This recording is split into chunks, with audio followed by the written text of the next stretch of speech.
Ready? Good evening. I'd like to welcome everybody to the Board of Education planning session on October 27, 2021.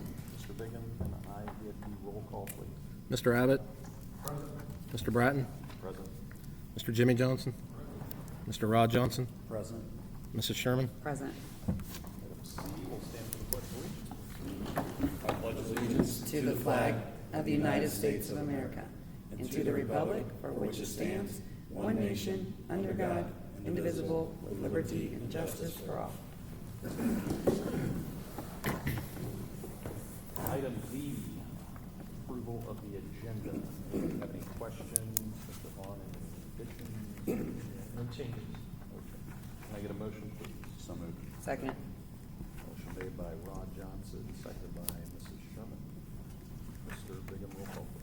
Mr. Rod Johnson? Yes. Mrs. Sherman? Yes. Mr. Abbott? Yes. Mr. Jimmy Johnson? Yes. And Mr. Bratton? Yes. Item E, planning session. I will turn it over to Mr. Vaughn.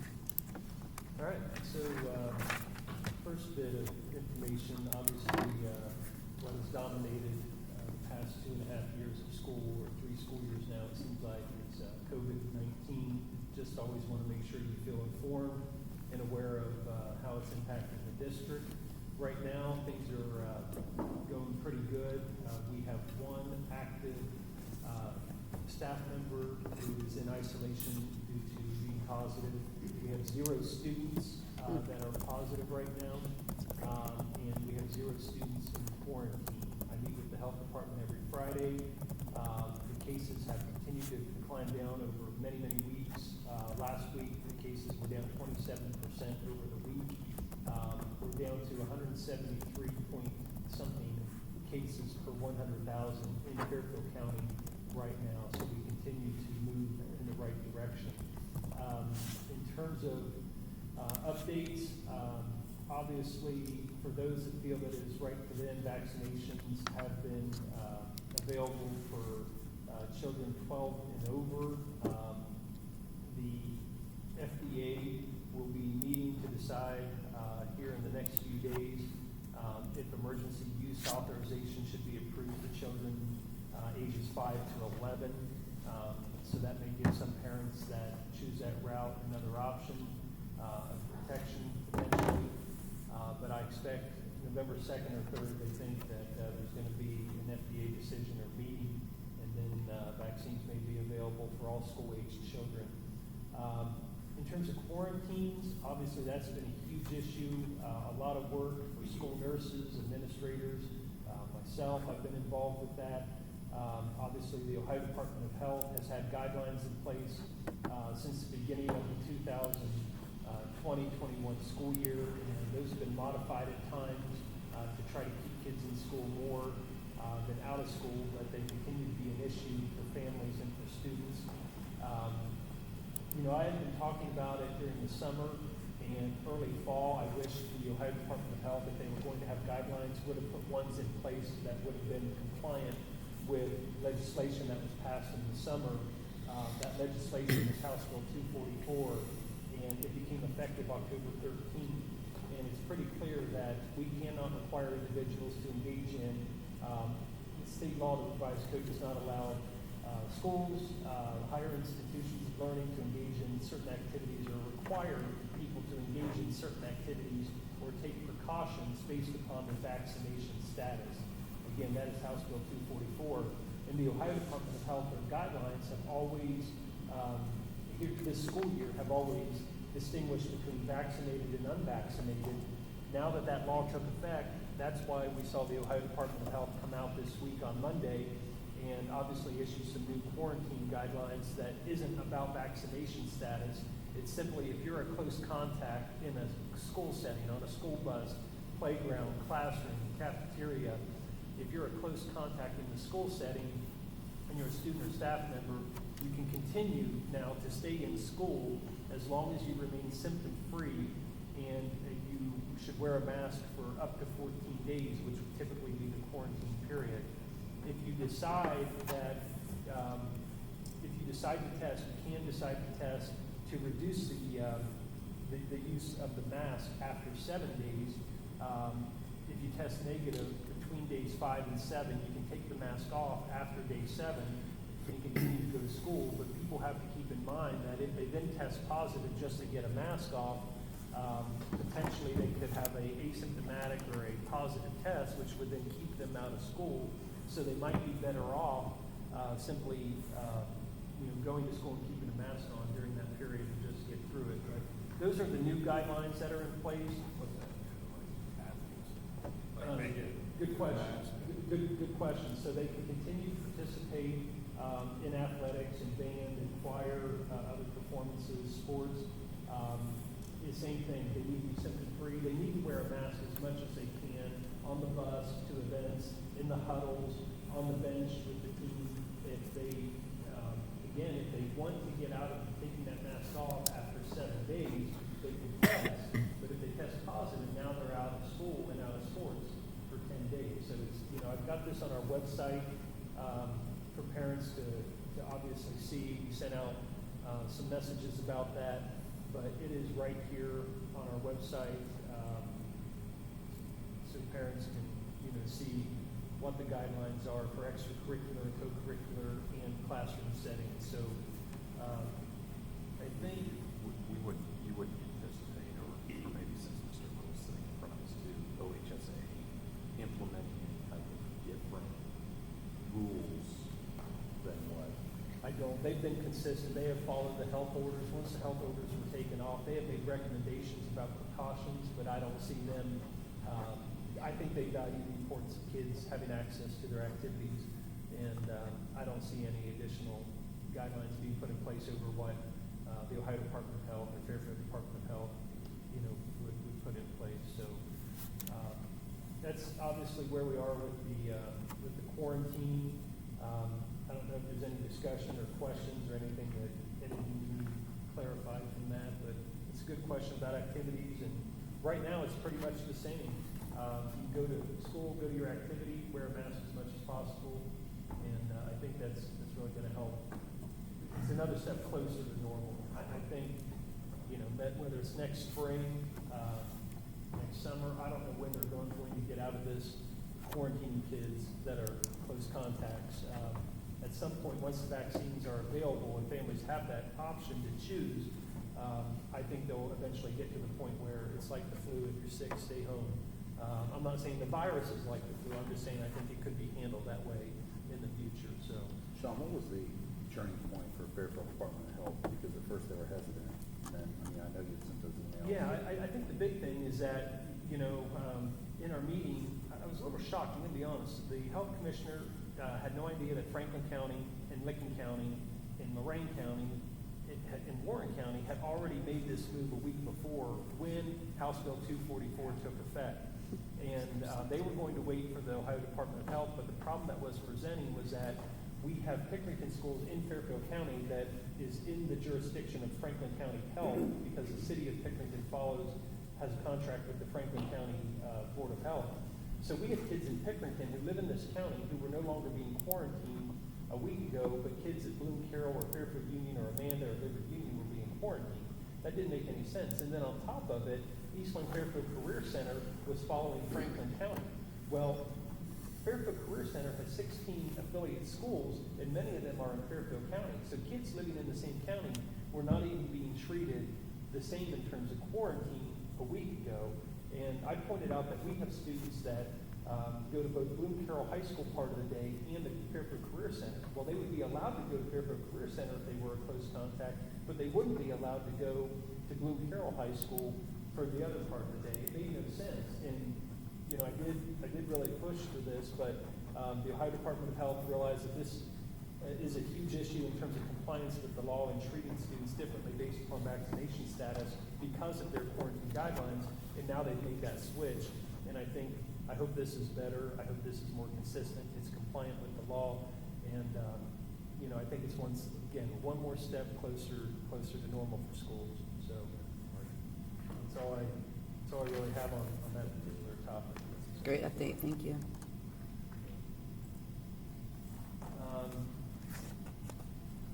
Any questions, Jim? Nope. Let's move on to section 2. And discussion. Obviously, enrollment projections, proposed developments, and the reason I really felt like we needed to have a discussion, and the board needs to be fully aware, because I think there's some decisions about how we proceed in terms of operations and planning for the district and facilities and housing our students as our county continues to grow. Enrollment for Travis and I, enrollment drives a lot of decisions, most of our decisions about how the district operates, and we pay attention to enrollment very closely. And I guess the first thing, obviously, is to take a look in your packet, page 7 of your packet. I have it up here on the screen, but I kind of want to point out some things about our enrollment that stand out to me that are areas of concern, but also things that are typical in terms of planning, things we have to watch for. One of the biggest ones is over here on this side of the screen, the right side of the screen. You can see our enrollment breakdown for building, Travis, and Jennifer, we provide you with this enrollment report every month, but you can see the breakdown now of the number of students in each school building and each grade band in terms of supervision and responsibility. And we have a much better balance than what we did in the past, having a K-2 and a 3-5, and then a middle school that also has 3 grades. Currently 23% of our students attend grades K-2 under Mrs. Pease. 24% of our students, or 534 students, are under the supervision of Mr. Rozeski. So that's obviously pretty balanced, very close. And then the middle school, 542 students, or 25% of our students. And then at the high school with the 4 grades, and we lose some students to the Career Center, about 90 students to the Career Center, they have about 27%. And that was kind of really out of balance in the past, with the middle school being much higher, and then grades 3 and 4 being much lower. So I think that's something to point out. Looking at the enrollment report, and I'll get into this a little bit later, but you can see our student-to-teacher ratio in grades K-5. The areas of concern right now would be 5th grade. We have 6 sections right there. We have 173 students, and obviously in 4th grade, we have 174 students plus move-ins next year going into 5th grade. I don't see a grade level where we can really move a staff member in those elementary grades or middle school grades. So I really think that Travis and I are planning on an additional teacher there in 5th grade for next year with the 4th grade enrollment coming up. You can see down at also take a look at 3rd grade this year at 187. Obviously the 7 sections were at 26.7 students per class. I expect that to continue to grow into the 190s. Probably 192, 193, somewhere around there next year. And that's going to put us up in the 27 range in 4th grade, so we're really going to have to keep an eye on 4th grade as well. But open enrollment, if you look at that, with the space that we've had to continue to cut back a little bit, and that's mainly from the class that graduated, and then with our new class of kindergarten. Obviously, there's 1 open enrollment student there. We're going to talk more about kindergarten enrollment and how that's impacting us a little bit. And it's something we need to watch out for in the future. But resident students down at the bottom, we're up 85 students there. Open enrollment, we were down 19, and overall for the year we're up 66 students, or about 3.1% currently. So in terms of enrollment driving everything, it really does. I want you to take a look at this next page of your packet. It's page 8. Travis and I will talk about this a little bit together, but this is kind of where it all starts. And then that cohort survival. I'm going to be out here talking with all of you tonight about enrollment projections and looking at some past projections that were done, and then considering if the board thinks it would be worth our time to consider kind of an independent third-party enrollment projection study being done in the district to help us with staffing and also from a budgeting standpoint, facility standpoint. But Travis, I have some notes on this document too, but this is basically our kindergarten historical enrollment, the live births that took place 5 or 6 years before, and then how many students actually enrolled. And Travis, do you want to go ahead and jump in here on that? Yeah, this is software that I use that's linked directly to the Department of Health statistics and really has helped us, along with another factor that I want to just review real quickly that will help us in our discussion is do we really want to have a professional firm come in and do an enrollment projection based on some of the tools that we already have at our disposal. So as Sean said, line A is our kids in seats, historical kindergarten enrollment from ODE. Line B shows that how many kids were actually born within the Bloom Carroll School District 5 or 6 years earlier that would have fallen into coming into kindergarten within that year. And you can see the trend. Every year there were many more kindergartners that actually enrolled than were actually born 5 to 6 years before that. If you go to FY20, we actually more than doubled, 212% from the live births 5 to 6 years ago to actual enrollment. Now, look at the trend, and I'm sure you can figure out why. Look how much it dropped last September in FY21, down to 157%. So obviously COVID had something to do with that. Does that mean less people moved into our district between when they were born to when they turned kindergarten? I don't know. But going forward, if you go all the way down to line J, live births that should have enrolled here in FY22, 97.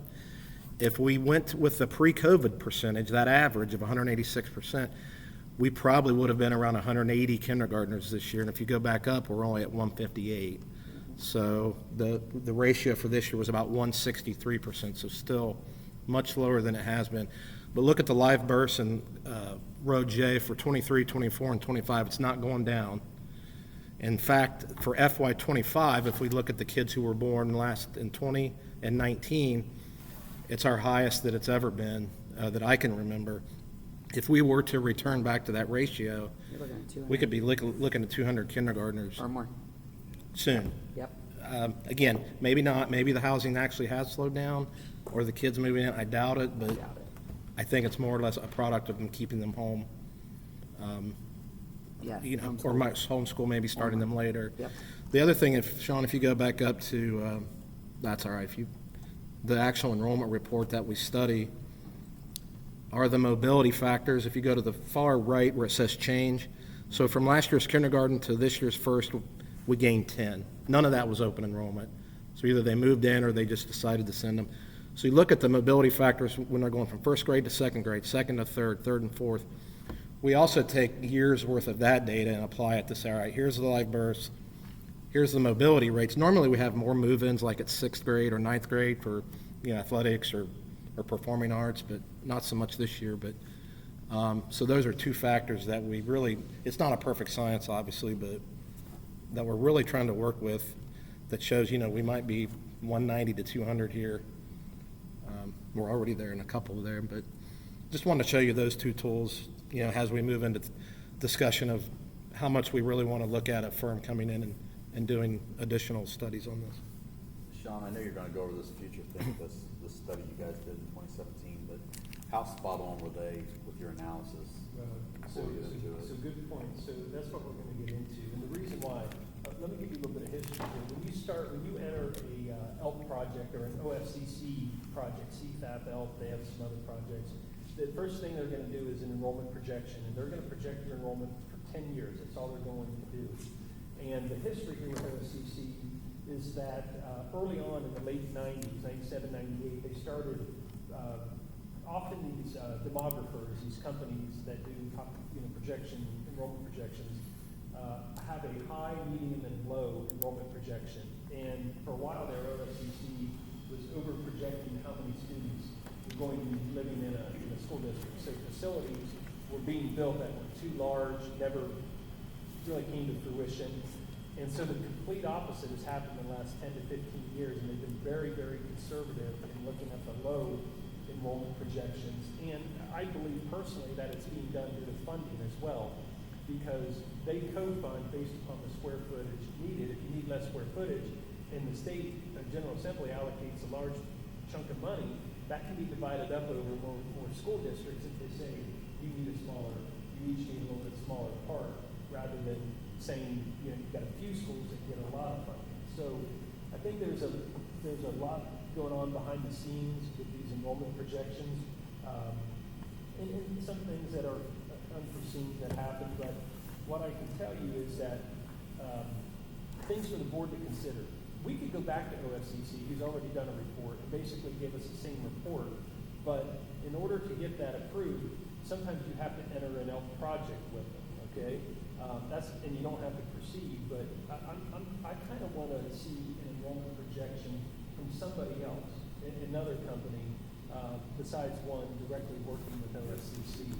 But the OFCC enrollment projection is definitely outside of their margin of error. And what I mean by that is if you look at page, I think it's page 17 in your packet. Yeah, page 17 of your packet. They're projecting, in October 2017, OFCC projected 2,062 students for the 21-22 school year. And we're right now, if you look at our other enrollment, or our actual enrollment, we're at 2,186. So after 5 years, this was done back in October 2017, we're 124 students over in within 5 years. You could only imagine after 10 years how many that may be off. I think it's interesting that in 2026 and 27, they projected that we'd have 2,012 students in our district. Again, we are 74 more than that right now after 5 years. So I think the biggest issue that I have brought up with them that they said they would redo them, but this happens from time to time, districts still have to pay $5,000 for a revised or an amended enrollment projection.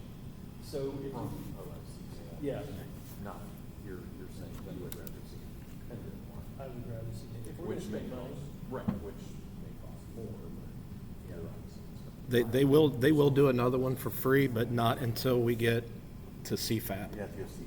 Once we get in and our numbers called and we're going to get matching funds, they will do another one, but that's 4 or 5 years down the road, which we could recoup some former LFIs like on this building, because obviously we built it much larger than what those grade level bands show. And we just saw, and you included where we're at the line. Right. With CFAP too, right? So. But yeah, right now it's an additional fee. Wow. so they're off already. The big issue right here, and I brought this up, we appealed back in October, the fall of 2017. We had them redo these for a second time, Yep. and it came back like 4 students more. Yep. So we were a little frustrated with that, but that's what Travis is talking about. We built in an LFI to build these facilities, more square footage than what OFCC was saying, because we knew, we felt like we were probably on the low end. But if you look, the kindergarten enrollment over 10 years, they projected that we would stay at like 134, 134, 134, 134, 136 in there. We're not close to that. This year we're at 158, but typically we're seeing 170 to right around 170 to 175 with kindergarten the last 3 years. So after 2 years, you could be off 70 students. And that cohort survival going on to the next grade just continues to deepen. Yep. Yeah, and that's where we're getting out of whack quite a bit, is in the early grades. So my point is this, that was the old one from October 2017. There obviously is growth happening in the county. This document here, it's page 18 of your packet. I've had a hard time figuring Page that out. 18. I think because they're canceled. What I wanted to point out here's a little bit sharper page, but there are, so regional planning will update me on proposed housing developments and where they currently are at in the approval process in Fairfield County. If they're in the village of Carroll or in the village of Lithopolis, they don't go through regional planning, they go through the planning and zoning of that local village. But Wagner's Run, this is a housing development in Lithopolis in our school district that was approved about 20 years ago, to be honest. And they had different phases, so this isn't anything new, but they are moving on to the later phases of that development. But there are currently about 240 units in Wagner's Run right now, and there are 219 more units planned just there in Wagner's Run. Other housing developments that are underway, and you might have seen some of the work along Lithopolis Road by Wagner's Run, kind of between the town of Lithopolis and like Tri-County. They've been putting in an access road that will access these new sites for these homes. On Jackson Farm, that was a proposal right at Overley Avenue or Carroll Northern. That's kind of been tabled or pulled for now. MI Homes then got involved. They've pulled their proposal as well. So as of right now, there's nothing at Miller Farm Run and Carroll Northern. Stonehill Estates is in Bloom Township on Brant Road. Single-family homes, basically 2-acre lots, but there are 66 of them planned and approved to move forward. Those are being sold off. The reserve at Farms Creek, it used to be called the Rock Mill subdivision. It is on Carroll Southern Road, and there are 38, about 1.5 to 2-acre lots there. That is in Greenfield Township. And then there are a couple apartment complexes, one at Coonpath Road and one behind Meyer with Redwood Apartments. Those have both been canceled or not approved at this time. And there is one in the village of Lithopolis called the Meadows. It is on Lithopolis-Winchester Road. There are 27 homes there going up. Those are the ones that I am fully aware of. That's 350 single-family home sites that are in the process that I think we will see students in the next 3 to 5 years on. So maybe sooner for a couple of those developments within a couple of years. You know, if 350 homes produces half a student each, we're looking at another 175 students, taking us to about 2,360 students, or about a class average of somewhere around 180 per grade level, divided over 13 grades. So that's, again, not an exact science or math, but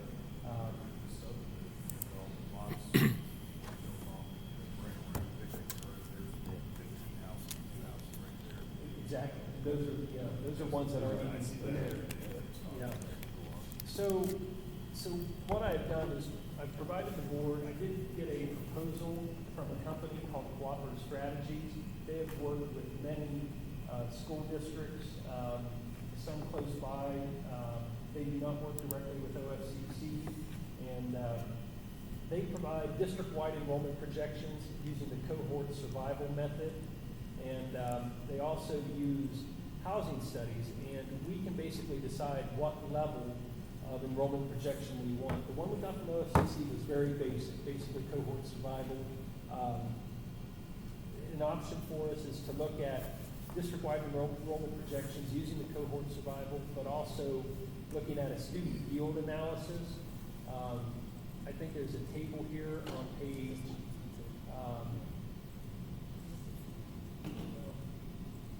it's page 33 in your packet, but it breaks down not only the district-wide cohort survival enrollment projections, but also what you get with the student yield analysis. Basically, they analyze the existing housing stock that we have.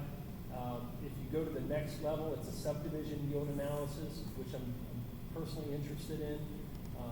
That not only does the district-wide enrollment projection and the student yield analysis, but it takes it to another level and applies it to active and planned housing. So if there's permits pulled on random homes or lots, those will be included, as will the planned subdivisions.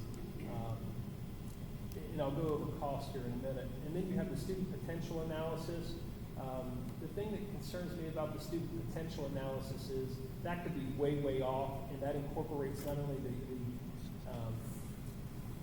the levels of projections that I've already talked about, but it also applies to vacant and developable land in the school district. It could be zoned for agriculture right now, and they could apply a future prediction of when that land is sold off. I think there's probably a lot of guessing with that, and that's more things that you could see in 50 to 75 years. I don't know if that is in our best interest right now. I think it could give us some misleading information. But again, I really think that we should. It would help personally. I think it would help Travis and I a little bit to to know where we are the next few years, to help inform the board about when is it time to move forward with any next steps. So I'd like to hear your thoughts. I guess, I can go over some of the other schools that have used them. Yeah, they've got great references, I see that in there. The one thing that concerned me when I looked at it is, I would like to see a fixed firm cost. Okay. I know, because you had $175 consulting hours or Yeah. whatnot, on the board meetings, et cetera. Yeah. So what option, I guess, what would you? I don't think that would be necessary, but what we would be looking at, if you look at page 55 of your packet, the district-wide enrollment projection, if the board wanted to move forward with something like this would give us what OFCC basically gave us for $3,750. That's still cheaper than going back to Future Think with OFCC. We would also get a low, medium, and high projection. We're only getting low with Future Think. So that's one level. And then to go to the next level, if you just wanted to do the student yield analysis, which was existing housing basically and your cohort survival, you would be adding $5,000 onto that, so $8,750. If you go to housing study option 2 on page 55, the subdivision yield analysis, that would be your district-wide enrollment projections at $3,000, and then the $10,000 housing study option 2, it would be $13,750, and that would give you district-wide enrollment projections, everything in housing study option 1, and everything in housing study option 2 for $13,000. So it would be an investment. My personal opinion, Travis, speak up if you. Yeah, I think I showed you, and that's kind of why I showed what we did before. We're kind of already doing the mobility, the survival, the cohort survival rate with the data that we have on the enrollment report. We're already kind of doing the live birth with the census data with the kindergarten. I will say it would be nice to have a reliable factor in terms of how many students per house are we really getting in a subdivision or in a more of a rural build. That's very difficult for us to do on our own. So I guess actually district-wide enrollment projections we're pretty much already doing, but the housing study options I would say would be beneficial. I know, again, you can't do one without the other, but So you're suggesting option 2 would be? Personally, I am. I think Yeah. including option number 3 would be interesting to see, but there's, And you have to get it. but it's going to be 10 to 100 years out. You know what I mean? I think we need to know what the next 5 and 10 looks like, and when do we need to be ready for it. You I know? would agree with option 2. To me, like, just outside looking at it, be more accurate than option 3, just like you said, as far as training is it's a guess. I mean, Yeah. they're just putting together an estimate. Well, I think option 2 would be a lot more accurate. Absolutely. The other question I've got, How far out? 10 years. Good question. So if we went with housing option 2, they would give us a new 10-year projection. So, and if we would get low, moderate, and high as well. I like that. yes, Sean, question. I like not having just the lows. One question I do have, and obviously, I mean, all of us, I think, probably would have meant that was the low ball that they gave us on the OFCC, the projections going into this building, we were kind of, a little worried. Yeah. If we did this with this consultant, would we be able to utilize this and take this to OFCC? No. That's the other, they They would use, wouldn't they will accept do it. their own, when and if whatever board is here that decides to move forward with the next phase of facilities, we will enter into an agreement, whether we're in CPAP or another ELF project, and they will have to do a new study with whoever they're contracted with. It could be this company, but currently I think Future Think is still under contract. Yeah. Okay. So this is really just providing more accurate data. Yeah. It's not as Yeah, other than the plan. And more than just Travis and I, who are not demographers, trying to guess where we're gonna be a year from now. You know, and when I say guess, I mean, we do look at this and we have a history that we can kind of use, but, as I do that, like, we're the last several years, we're growing about 70 new students a year. It's about 5, 6, 7 kids a class after withdrawals and the new kids coming in. We're seeing about 5 or 6 new kids per grade level. So, at some point that means boom, a new teacher. Now we get 2 or 3 years, boom, a new teacher. Now we need a classroom. Now we need another classroom, you know? So, What's the turnaround? I mean, how long is this? yeah, it's a good question. I think there is a process. We would have this, I think, in the spring. You know, I'm sorry, I don't have the exact information on that, but if we entered into agreement with them this winter, Travis and our EMIS coordinator have a lot of information to provide them, and then from there, it could take a couple months to. So less than a year? Yes, yeah, oh yeah, absolutely. So then when you envision laying out or thinking about new facility plans, I mean, I know we have one place in May. Right. Right? Right. But when would we revisit that? Would we think about different approaches, maybe when we've done that? Yeah. Obviously, you would want this or that. Right. So, I'm kind of gonna jump ahead.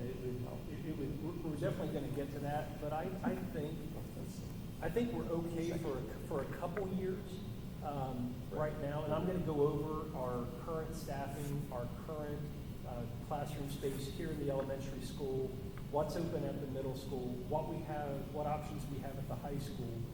I think we can get to about 2,700 students in the next 7 or 8 years at the rate we're going. We're at 2,200 right now, basically 2,186. I think we're gonna max out with our facilities right now at about 2,700. So I think we have about 7 years. I think we've got a couple years that we can definitely work with and rest. And when I say rest, I think we can use what we have. And then I think it's gonna be time to look to work with OFCC and say, where are we on the eligibility rankings? How far away are we on co-funding? If we have to move forward with another ELK project, again, it'll build another credit for us that we'll get later on. But I think, I think we're probably seven years away from needing another facility. And I'm gonna go over all the open classrooms, just so. Other things with, This would primarily for staffing and others. yeah, so that, I'm sorry, that kind of wraps up section So did you two. get the feedback? I mean, I'm not hearing anybody objecting to anybody. No. I think so. Is this the year to do it?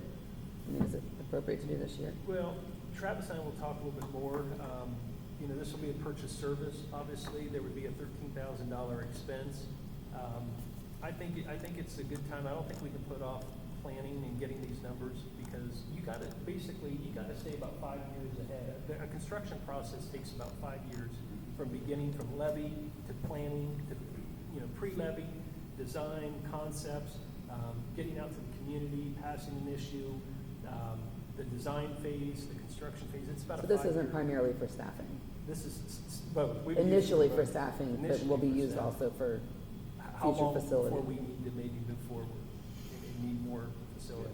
So, not something I'm eager to do. I just don't want to be caught on our heels and not be ready. So, Jen just wants, or Mrs. Sherman wants to know when she needs to be ready for the next level campaign. I'm ready to go. we shall see. Build it. Build it and they will come. Yeah, the next section, section 3. I think what I'll do, I will contact Cooperative Strategies, probably get a contract or agreement, a proposal that we accept, and then have the board vote on that if they would like to proceed. It'll probably be, I don't know if I can get for November, but either November or December, and you guys can vote on Okay. that if you want to proceed with that study. Okay? Yep. Okay. Section 3, facilities and personnel. Just a couple of things I just want to go over. The commissioning update, I provided this email to you. Just wanted to point out that HEPE is definitely on top of the commissioning of this building. It is a year-long process. There once were 75 issues identified during construction and testing of different mechanical systems. They're down to 28. 10 are currently pending review.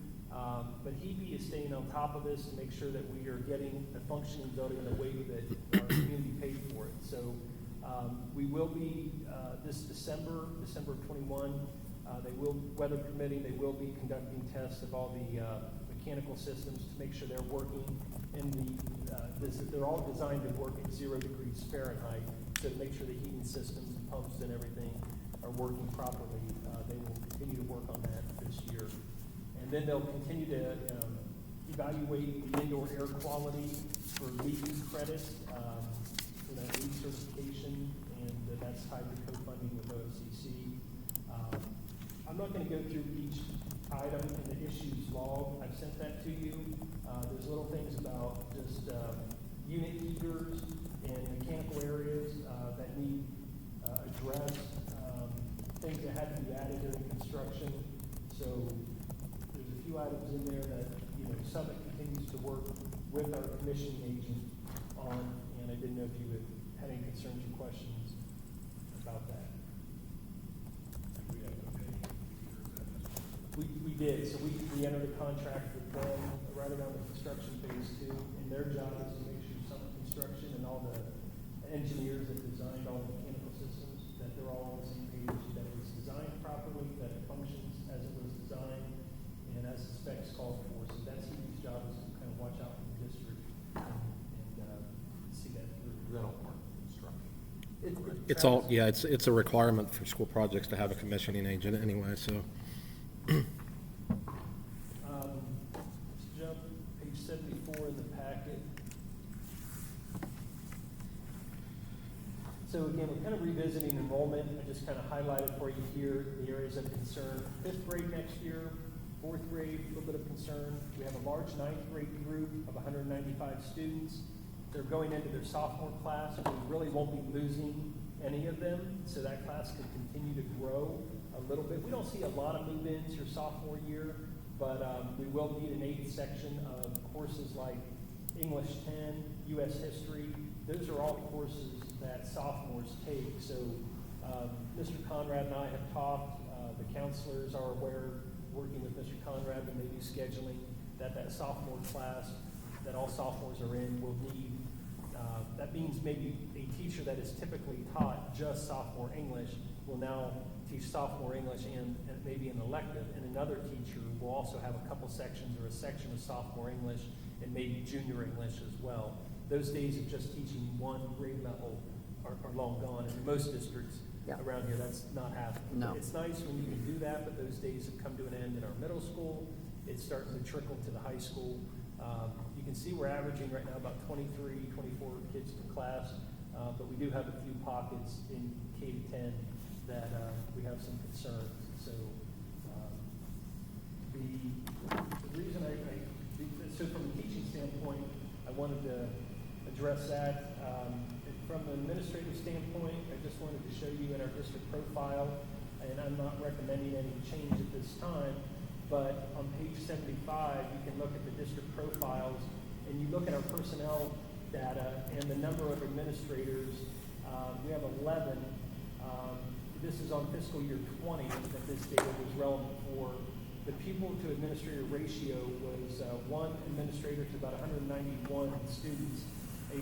Similar districts to Bloom Carroll have about 12.3 administrators and a ratio of about 139 students to 1 administrator. Statewide average, there's about 20 administrators per district, and then the ratio, the pupil to administrator ratio is about 136. So you can clearly see that as we continue to grow, we haven't added, we added Mr. Matchett several years ago at the middle school. We'll just have to continue to monitor all of our staffing positions, not only administrative, but our teaching positions, most importantly, and then also our support staff. But I think we're sufficient for right now administratively, but I just wanted to point that out. Mr. Hunt, question for Army 30. Yeah. OSFC 3-year adjusted valuation per pupil. So basically, we're 187,000 compared to the similar district, 216, basically 217,000. Yeah. Yeah, that is the valuation, property valuation per pupil. Travis, anything? No, it just shows you we're not as wealthy as similar districts. The districts that we're grouped in are much wealthier even than we are, because that's the value of all the properties in your district divided by your ADM. And that shows you what kind of districts are in that similar district. Jumping jacks, movement.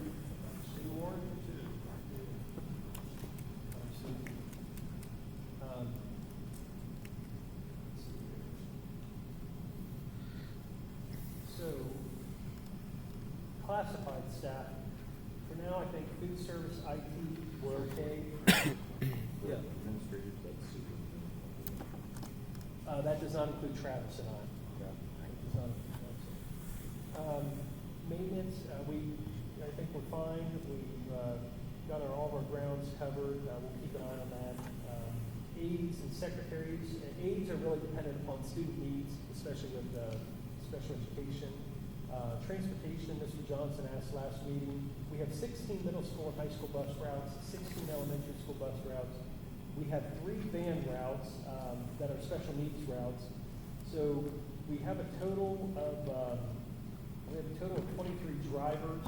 We have 4 substitutes currently right now, but we do have some staff members out making it very difficult due to some medical issues. So later on in the meeting, we're going to talk a little bit about under finance about the substitute rates for teachers, for bus drivers, and then also the trip rate as well. So the next thing I kind of wanted to bring up was the available classroom space, and the reason why we're looking at enrollment again.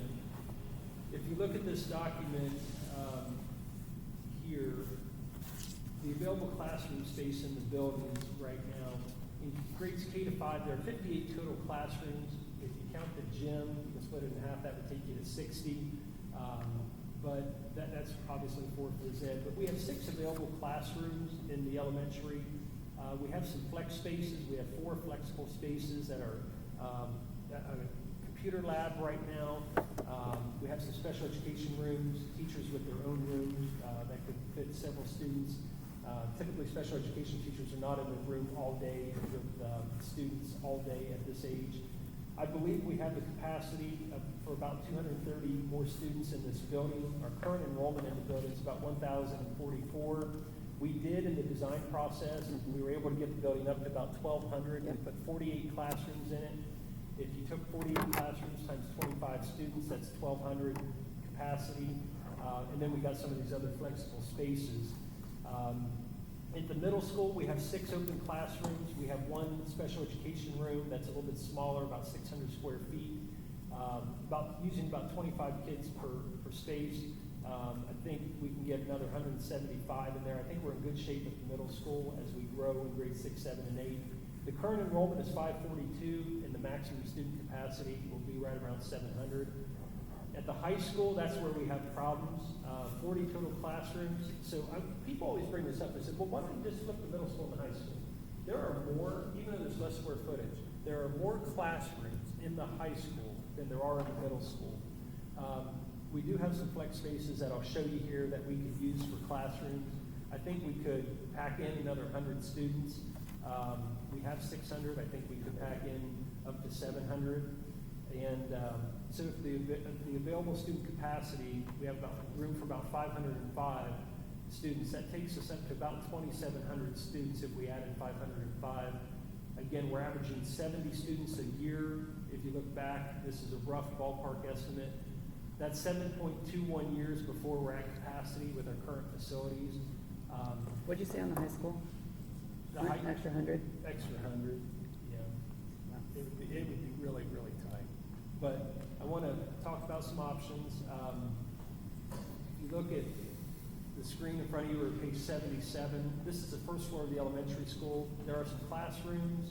The flexible space right here could be used with those partitions, those sound panels. You've got a computer lab. You've got a special education room that you could typically put 15 to 18 regular education students in there based upon the square footage. If you go to page 78, you can see the classrooms that could potentially be used or are open right now. It would require some sharing of some special education staff, of a gifted intervention specialist, but there are also some open classrooms there. So again, if you just use 25 as a rough number, you got some space. Page 79, if you look at the middle school, on the first floor, there's a classroom open. There's one that's being used only in the second semester by Eastland Fairfield Career Center for a career tech program that we put in place. There is another classroom there being used for 3 out of 9 periods a day. And then on the second floor, there are 4 and a smaller special education room up there as well in the middle school. I think the middle schools and the elementary are in better shape. If you look at the high school, there are no open spaces. We do have, at the high school, we do have an IT department there.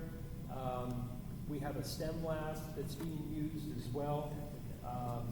There's an MH unit that we host for the county. However, those right now, all 6 students are from the Bloom Carroll district, even though that's a ESC unit. We have 2 special education teachers that have full-size classrooms that have their own rooms. So I think our next step there is to probably look at our tech office, look at the STEM lab, look at the MH unit, maybe the special education teacher share if we need another classroom. But I wanted to make sure that you guys are aware of what we're looking at. On page 81, something I want to point out is that the primary school on Beaver Street is there currently. I think in a future facility plan that might need to come down. The problem is you can't even fit 2 classrooms, or 2 grade levels. There are 13 classrooms in that building, and we're already at 7 sections. Yeah, but you can move up this. You know, You can so move up some of those special. 14, you can't even get 2 grade levels in that building. Like the IT, right. Yeah, especially as we grow the next couple of years. Which brings me to our options. So you've got OFCC, you've got the eligibility rankings for 2021. Currently, we rank 436 in terms of How long is that gonna take? where we're at. And if you look at page, Just basically. if you look at page 87 in your packet, you'll see Bloom Carroll is listed there, ranked at 436 out of 609. They do this based on property valuation and Travis's median income to Yeah. the residents. Yeah. Okay. So, according to the planning manager with OFCC, we're still about 4 to 5 years away. On page 90, we're about 4 to 5 years away from probably being offered funding. And that can vary. It could become sooner if districts that are on the list in front of us. We have about 35 districts in front of us right now. If those districts pass on an offer from OFCC or they're unable to pass a levy, they're considered a lapsed district, and that moves us up a little bit sooner. It's also dependent upon funding from OFCC, from the state to OFCC, because the state budget every couple of years, it may be tight, they may not allocate as much money to OFCC, which means there aren't as many schools getting funding, so they have to wait longer for the funding. Did you say we're about 35 districts away? 35 districts. On that in- list? Yeah. There's a new one, there's a fiscal year 22 list that we moved up a little bit on. I don't think it really changes the number of years that we're away on this. So What do you think it is? I think we're 5? 4 to 5. I do, before we get funding. I think there's a possibility that, I say this today not knowing what next year's gonna look like the Right. year after that. But I think we're good for a few years. I think we can work with what we have. We've got some options. And then I think, it'll be up to the board to decide, do they have to move with an ELP project, or does the state now say in 3 or 4 years, hey, it's your turn, you pass the levy, you can do your next phase. And you can get your money, get your credit. So, Travis, Yeah, I mean, we're, just by my calculations, we're already around 6.5 million that we've gotten credit based on this building and the middle school. Then that's based upon their enrollment numbers, so we could recoup more than that. I would say, again, it could change, but we could be around $10 million total credit that would go into the last part of the project. So if it's a $20 million 6 through 8, I'm just throwing it out there. $10 million, just probably a little over $1 million. We would just basically have a bond issue for about $1 million. Quite frankly, it could change certainly, but Wow, that's. it's Sean, one way I look at it is, so we have 230 in this building, max capacity, 175 in the middle school, and you say about 100 more you can put in there. I mean, if we're growing at 70 right now, I mean, obviously you can't take the average for every class because it's different, but I mean, if you did, it's 7.2 years. Yeah. I mean, I think obviously probably within the next 3 to 4 years is probably where we'll start really So again, and you kind of brought me back to my point. So what happens if we hit that 2,700 mark and we don't have any more classroom options? One thing I think we would need to consider temporarily is looking at, on the backside here, at the end of the third, fourth, and fifth grade wing, potentially putting some modulars out there as we continue to work on a facility plan. And then at the high school, what are we going to do? Okay, so the high school fills out. The middle school, I think, will be okay with the 3 grades. But one option, it solves an issue, but it could potentially be an issue down the road. The modulars that the district office is using right now used to be classrooms years ago. There were 5 classrooms in there, 5 regular size and one smaller special education classroom. Those are already wired for the high school. The high school PA and bell system is already wired in there. Like, we can hear that in the district office. It would require some remodeling inside to put the classroom walls back in, to put tile back in, or new carpet in, have new carpet put in. But there's a potential, once you get at capacity at the high school, to use the modulars at the district office. So that would give us 6 more classrooms, which would really help us out. Right. And stretch out. Where would you go, primary? Well, yeah, so we were talking about this, a few board members have brought it up. So the primary, we decided not to demolish the primary in case we needed it later on. We might. Yeah, so here we go. So we could put the district office personnel in the primary for a few years, Okay. but then when whatever board is ready to move to the next phase, and I believe a school should be built because water and sewer and everything's right there on the Carroll campus on Beaver Street. I think some type of middle school probably needs to go there. You have to knock down the primary. Where does the district office go? Well, you cross that bridge when you get there. I hate to say it, but do you put more modulars for a district office Temporarily. somewhere out here on this campus? Maybe near the entrance, you pull in and you go to the right, and you put the district office there for a few years until a new project is done, and then you can move the district office into the high school like the original facility plan. I hate to say it, but you're probably easier to move than a bunch of students. Yeah. Yeah, especially It's the like- trailers. We're gonna put you guys on rolling carts. How's Yeah, that that's sound? fine. I You get to be like like our I like teacher my was, module. and you go But I'll roll your give little it- laptop. I like my module. But, no, I just think, I do. I think that we can solve some of the high school issues by at some point That's smart. vacating those classrooms, and they're already ready. Yep. We got ramps, they're handicap accessible, they've got, the PA systems and bell systems and fire alarms that they need. That would be an easy transition if we had to do that. So,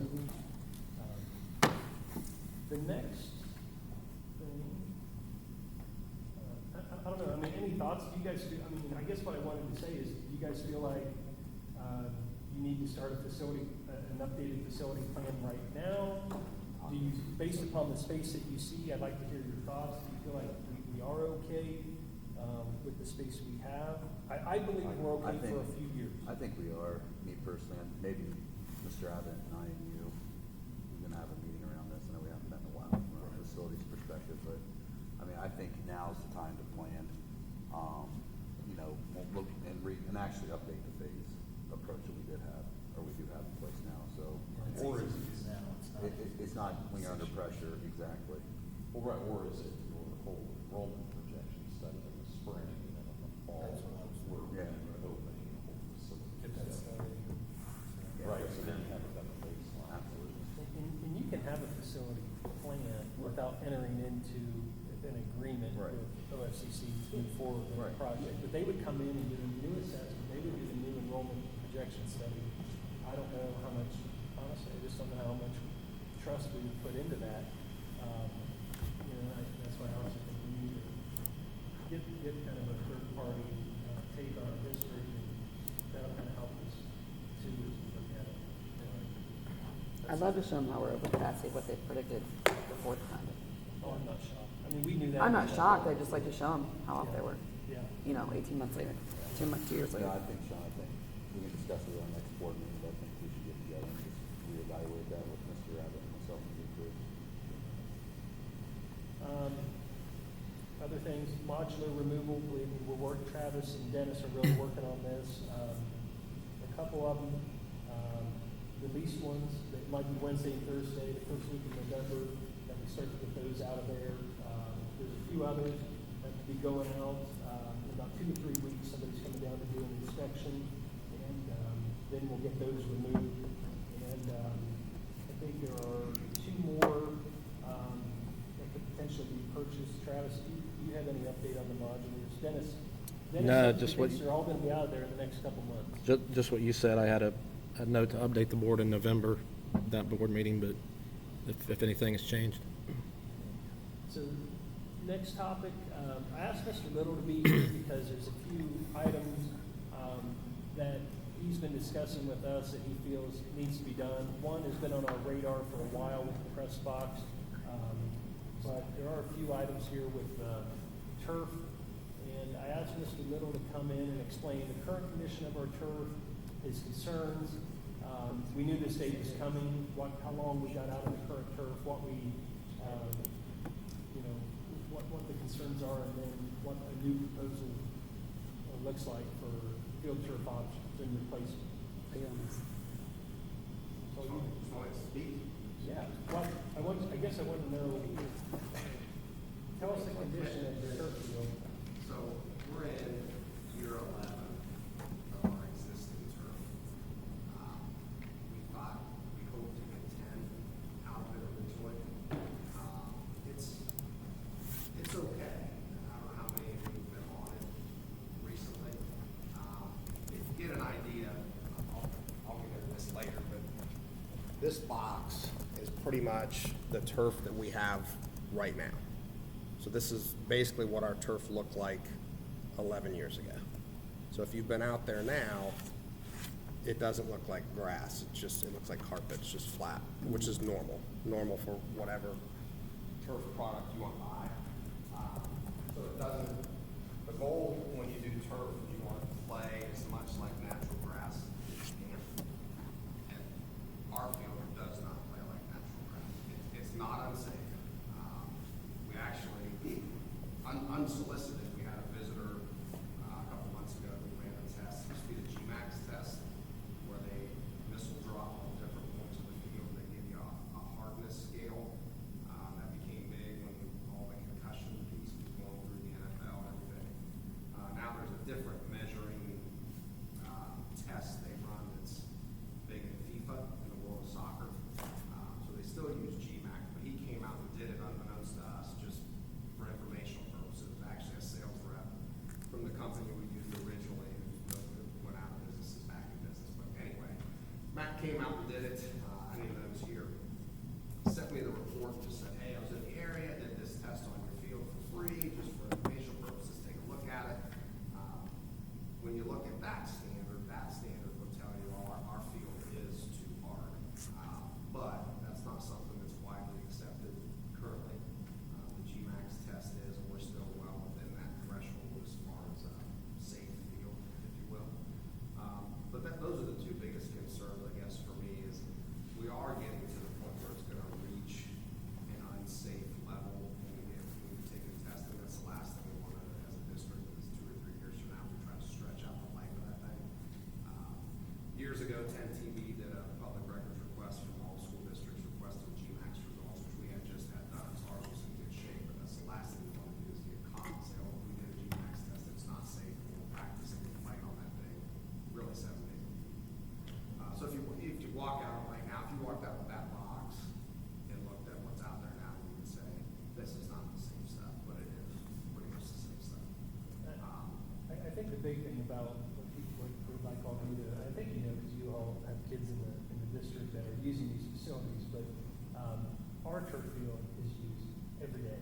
I mean, and I might be exaggerating just a tad, but from band starting at 1:30 in the afternoon every day, we're just, we don't have a spot for the middle school and high school kids to practice. And our band is using it, all the sports at all levels, baseball and softball, they use it in the spring when the other areas are wet. There's a lot of districts that have grass field practice spaces, but our, we split our field in half. We have soccer, football, and sharing the field sometimes, depending on the day. But turf has improved a lot over the last 10 years. We're on year 11. I know I've walked out there and I've seen seams. Chad, you can probably talk about this more, but I have seen seams in the turf coming apart, that they can be re-glued, they can be re-stitched, but it's done well. I'll be honest, I do have huge concerns about the cost. Travis gets to manage all this side of things. I mean, I get to ask a lot of questions, but with our PI money, general fund money, replacing turf is a huge expense. How can you structure that? Travis can talk a little bit about that, but I think we really do need to look at these quotes. The reason we're talking about it now, because if we want it done next summer, we need to get under contract here in the next month and a half to get on the schedule to get this done. You have a short window to get this done in about 6 weeks during the summer. But we also have some other expenses that we've known about that we may ask the board to commit to in terms of our part of a press box. We've replaced almost everything at our stadium. We've really dressed it up. It looks a lot better. We have a ton of kids participating in athletics and performing arts, and I think this board and the previous board have invested some of our resources in instruments and risers for multiple years now to help the performing arts. We have also invested money in our athletic programs and use interest money to replace lights that needed replaced and tracks that needed to be done. But this is one that's coming. The turf project is there. You can see the quote. Chad, do you want to explain this quote here for 424 involves which turf? And I don't know if you want to pick that box up there, but it involves a dual fiber, and you recommended dual fiber, as does the company, because why? So- compared to the split film. Yeah, so this box that I talked, this is slit film, which is what we have right now. And yeah, Can you bring them around? yeah. That's So that's slit film. And slit film just refers to the fiber. That's what we have now. Well, if you dug down in ours, we also have a real thin thatch layer that's kind of non-existent now. They sold that to us and told us it would help control the splash of the rubber. So when you see somebody hit the field, you see the rubber splash up on a new field. They thought it would do that. It doesn't do that. So that's slit film. And then the second box, so this is a dual fiber. So this is slit film and monofilament both. Just to be frank with you, I think as a board, you have a couple different decisions to make. Obviously, vendor. These two, Moats Group and Field Turf, are by far the two most reputable turf companies. There are others where you could save a significant amount of money. I would caution you against that. Johnstown used one of those companies 4 or 5 years ago, had sinkholes all over the place, had to tear up the entire field and start from scratch. I don't want to do that. But they did that. They saved money up front. Chad, one of the companies came out and they pulled up our turf, and they Moats Group did that. They did a drainage Correct. study. And did we get the results on that? Yes, I have that on my And desk. how's So our drainage? Is our that drainage is incredible. So we used Sports Construction Group back when we did this, and they did all the drains, so all the excavation and everything. Our field drains as good as any I've ever seen. It's incredible. So unannounced, they showed up one day at 3 o'clock. We had to move a practice to the baseball field because they didn't know it came out. But they cut up 4 sections of turf down to the gravel and dirt, dig a hole, and then they basically flood it. And then they measure how quickly that water drains through the drainage system that was put in. And it drains like it did 10 years ago when they did it. You guys know, you've been to games, we never have standing water on that field anywhere. No matter how much rain we've gotten, it's never a problem. The day that I went and looked at these fields was the day that it rained all night and all day. And some of those places, we went to Oak Hill, which was brand new, they did slit film, but there were puddles on their field. And I'm walking with the sales rep, and I'm like, what is going on? And he says, hey, we didn't do that field, we just did the carpet. He said, but they got significant drainage issues that they didn't want to address, but we don't have any of that. So that's huge. So there are a couple options with this company, and really the design, it would go for both companies, but on the screen there on page 97 of the packet, you can see more of an NFL football outline with the soccer field in yellow, and then coaches' boxes in purple, end zones with italicized bulldogs on both ends and the BC logo in the middle. The next one, obviously it's got a bulldog head. There is an upcharge. You can see in the quote, there's an upcharge for a 3-color, purple, white, and gold bulldog head. We can just go with the standard purple and gold BC in the middle and keep it within the original quote. So, I don't know, we all kind of looked at it, kind of like the BC logo, but, I do too. we can certainly look at that. But anyway, Travis, do you want to talk about how these things can be paid for? Yeah, both, Where's it coming from? both these Let us know. companies are in a consortium, so it's already been bid. They're already on an approved bid list. So whichever vendor that we choose, if we go this route, it would just be a board resolution. Doesn't have to be publicly bid. It's already been. Both companies do have leasing companies that I've worked with on other projects, so that would be easy. We could set up a 2, 3, 4-year lease. We can pay it off early. There's no prepayment penalty, because I think we would be in a position to be able to pay this off prior to the lease expiring. The way I look at it, and I'm getting ahead of myself a little bit, but the turf and the press box, if we did do that this spring and summer, that plus our technology plan would be about it, quite frankly, in terms of things that we're going to be able to do this summer. Maybe a few more minor projects, but so it's doable, not all at once, but like Chad said, I mean, the turf is not getting any better, and it's just when we first put in, he and I were both here, and they said 7 to 8 years. Yeah, I the mean, warranty on that field is 7. yeah. So And it's not much more, it's 8 now to do a new one. We feel like we're in good shape. I mean, obviously, there's going to be bus purchases. yeah, that's in there already, but So, one-to-one Chromebook program using the PI money that we. Is this gonna be PI money? yeah, And how long is, I'm sorry, you said the lease was how long? 4 years. I would say max 4. I would rather do 3, but I think 3 would be What 3 did is you do on the doable. track? 3, 3. yeah. So, but in terms of any like paving, or that's probably not gonna, be able to be, under this umbrella. But So what's the Vertex Prime 2.25 and the Vertex? All right, so real simple, and I'll try to make this as brief as I can. Honestly, it doesn't matter to me if you ask me which vendor you use. I don't care. I don't have any ties to either one of them. I can recommend one to you. The carpet, no matter who you buy it from, you're not going to run into an issue. Even if you lowball the vendor, you're going to get, besides Field Turf makes their own stuff. So like our turf right now is Shaw Turf. It's just a turf manufacturer that sells to these vendors, and Shaw is a very reputable brand. So Field Turf makes their own. Moats would go out and get Shaw or some other turf brand, but the carpet's going to be fine. If you look at the quotes, apples to apples, Moats has about a $30,000 markup if you want to go to the dual fiber versus the slit film. So the Field Turf quote at $429, I think it is. Yeah. So Field Turf at $429 is the dual fiber turf.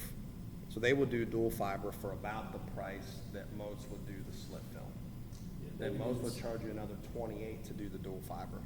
So $460 versus $430 if you wanted to do dual fiber. Field Turf only quoted dual fiber because that's the field that I just personally like the best, and I'll tell you why. And again, it doesn't matter to me. Lancaster has dual fiber. Anybody that has dual fiber tells you that it will play better for soccer than slit film will. Either will play great for football. Lancaster has field hockey, soccer, so they went with dual fiber because it plays more like a natural grass soccer field hockey field than slit film does. And since we're also pretty big and good in soccer, I don't know, as a board, if you wanted to eliminate that $30,000 and go with slit film, you could, and it would still be a great turf product, it's exactly what we have now.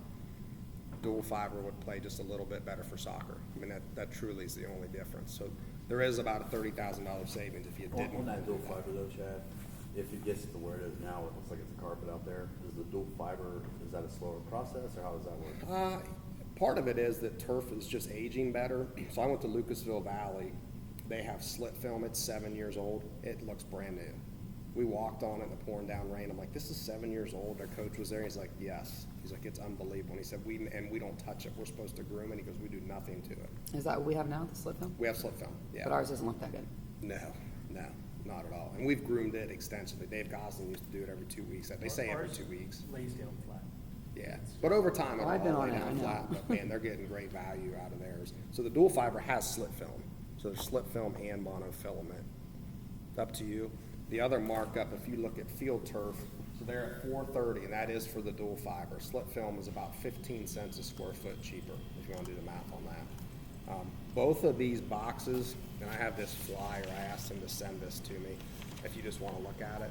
It's really when you talk about the safety portion of the field, you have two options. It's either the infill that you put in the field, so we have sand and rubber in ours right now, which is pretty traditional. That's what most group will quote is sand and rubber. Or you can put a pad under your field, which is new. They didn't do pads back when we put it in what's it, 2010 or 2011. So when you're looking at that paper, the 3 versus 2, these are both 3-layer. So to give you an idea, it's just the middle there. So you've got the rubber on top, then a rubber sand mix, and then sand at the bottom. So you're gonna spend about $30,000 more up front to do that middle layer. But then in 10, 12, however many years from now, when you replace it again, if you would happen to use field turf again, they will reuse that layer.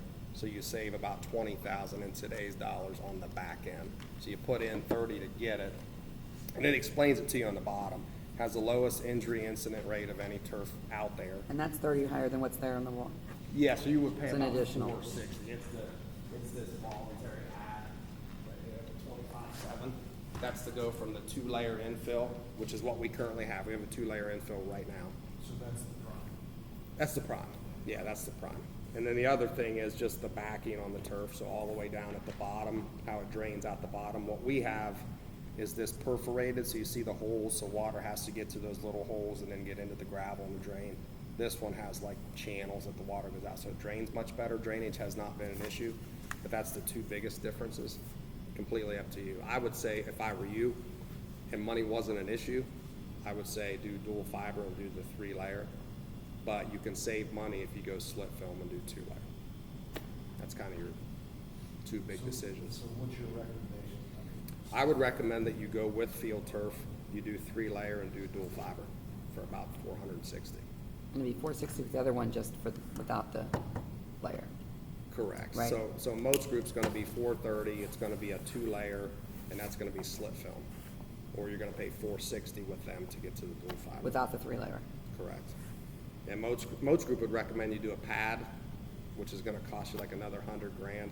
If you ever wanna see that, I have a square foot of that on my desk. It's literally styrofoam. They put that down underneath and then put everything on top of it. And I can send you links to articles. It says that infill plays safer than pad. If you wanna see it, I have that too, but. Chad, this Vertex Prime quote for $25,000, that is not the dual fiber. It is. Yeah, it is.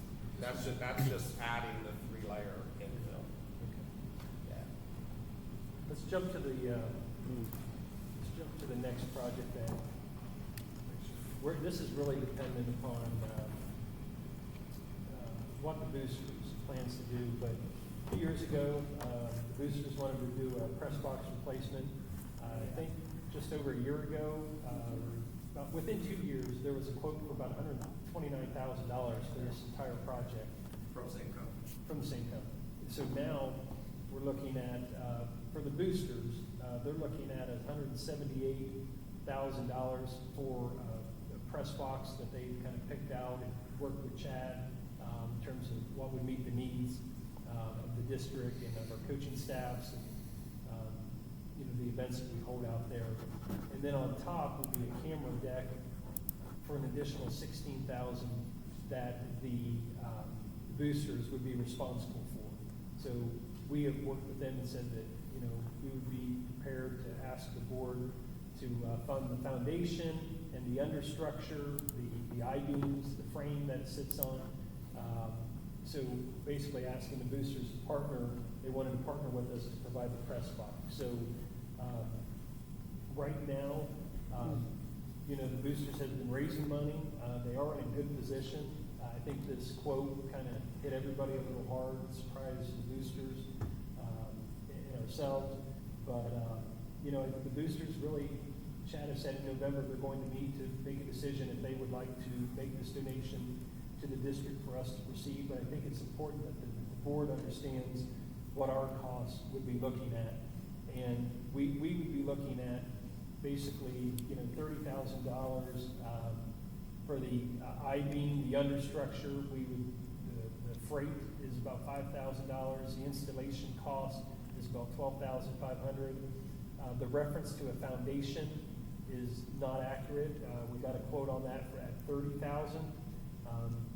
I believe the district with, you know, soft costs for demo, foundations, electric, replacing fencing, the grading, the seating, you know, I think we're looking at somewhere between $85,000 to $90,000 in cost from, again, probably, Travis said probably permanent improvement. It's, you know, what do you feel comfortable with? What does the treasurer recommend? What would we like to see as a group?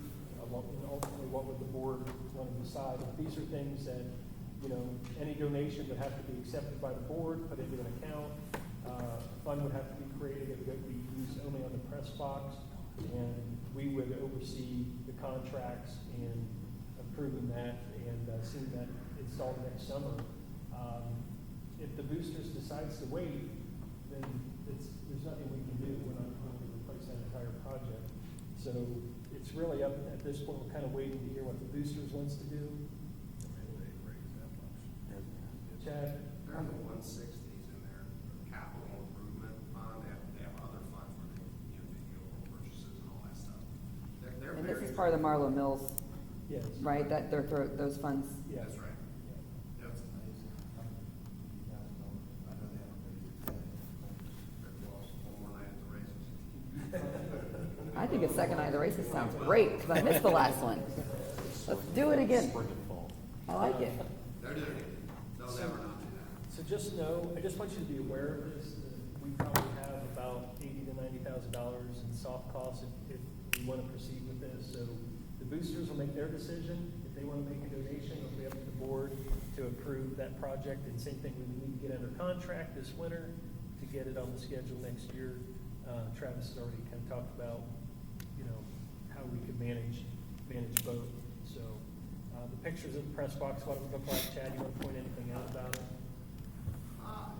It's not any bigger than what we have now. It's just the layout that's inside. And I have mixed feelings about it. Once that quote came in, I was fairly comfortable with the previous quote.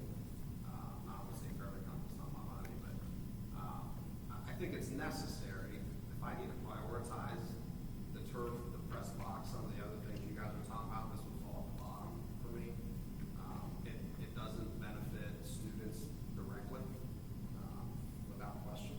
You know, there's a million things we can do that will. The turf affects literally maybe thousands of students, especially over its lifespan. So we'll see. I mean, it's kind of the last piece out of the stadium that needs done at some point. My only concern again is what, you know, do we wait? And if we wait, and I'm not a construction guru by any stretch, but I'm assuming you guys maybe that are, when prices go up, contractors usually don't say, you know what, we'll go back to that quote that was $100,000 cheaper a few years ago. Once we're getting it, we're gonna keep getting it, or it's gonna go up, and then it's gonna get to a point where this is gonna say, no, no, we never do it. Then we're stuck. And that's one of the concerns. Are they locked in with this company? No, so there's more than two, but again, like when I talk about field turf and moats, you talk about sight lines and Dan Clayton, they are bleacher / press box companies. And Dan Clayton, it's the same sales rep, we went through this with him in 2018. He did circle those. Now and I don't know, maybe their hesitancy is they like to sell the bleacher press box combo where the press box is attached. And Sightlines does it too. He just met with Sean and I last week and says, hey, look, here's Miami Trace's new set of bleachers and the press box. Did you say Miami Trace? Yeah, $755,000 for their set. We don't have a pipeline going through here, Both though. bleachers and press box. So obviously we're not doing that, but I don't know if that's Dan Clayton's issue, but we can't even get a quote. Like he'll send me pictures and goes, this is what you're thinking? Yes. Can you give me a quote? And then crickets. We went through that with, it's the same sales rep, same company, they do huge projects, but all of this is not. We was talking about this in 2018. Yeah, they originally,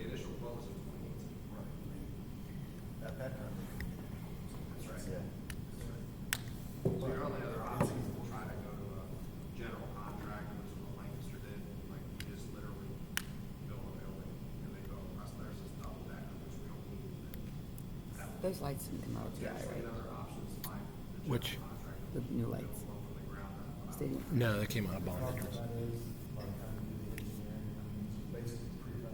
Right, that's right. So by the time you do the engineering, construct it, it's probably gonna cost more than $200,000 we're looking at. Yeah.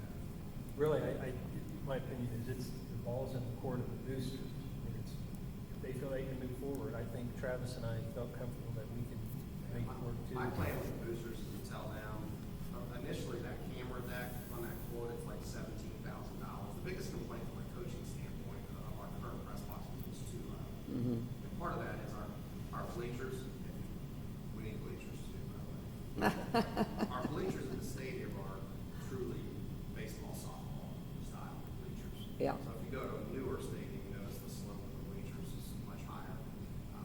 Better vantage point for fans and better vantage point for the press box. So when they film games from our press box, it's just not great from a coaching standpoint. Now, we have that huddle camera that's kind of solved a little bit of that because it's mounted higher than where they normally film. So they wanted that camera deck just to be able to get up higher to film.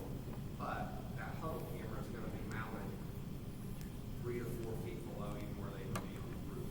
So if I go to the boosters and say, hey, let's eliminate that camera deck on the roof, that puts you at 178. Skip that. Are you comfortable going to 178? They were comfortable going to 150 in prior years is what they were thinking. So I don't know if they want to go to 178 or not. They may not. Now, with this new press box, you mentioned we need bleachers. If we would ever change bleachers, would it match up to the press box? It wouldn't match up. You basically would unbolt it, take it off, build the bleachers around your structure, and then put it back. We actually asked that question. So it's compatible. It is. Yeah, they They build. kind of build the bleachers around the press box. You know, you see some of the same bleachers go up on the sides, but they're. Like even if we were to go to this route, it builds in steel landings on each side, steel steps that go up, so it attaches to your current bleachers. There's no gap or anything like that. But if you were gonna do the bleacher press box combo you were talking about, would that not be a better option?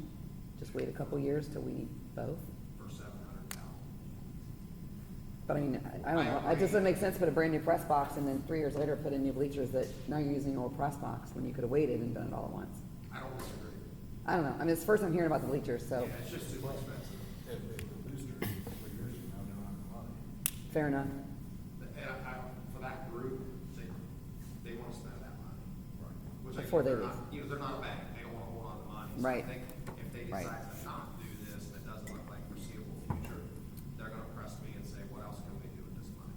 Right. And they have some other ideas that have been brought up as we discussed press box too. What else can we do with that much money that aren't press box related that would affect students?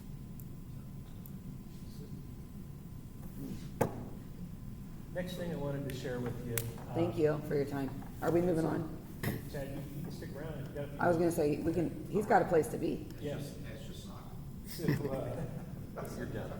So I wanted to share with you, BCYA, Chad, others have approached me from time to time and said, hey, what's your plans with Roller Field? You know, Roller Field is owned by the school board. BCYA uses it for rec facilities. They cut the grass out there and take care of that. But we also play middle school baseball games over there because we just don't have the field space over here at the Carroll campus. And I want to give you a little bit of history. So when the elementary school property was purchased 20 years ago, it stayed zoned as residential. When we started our elementary school construction project, I had to go to the Greenfield Township Zoning Commission and Regional Planning and get it rezoned. So it got rezoned as special use. During those meetings, the board at the time in the facilities plan, you know, we're committed, this was an elementary school. We have an FFA program that farms 30 acres behind us.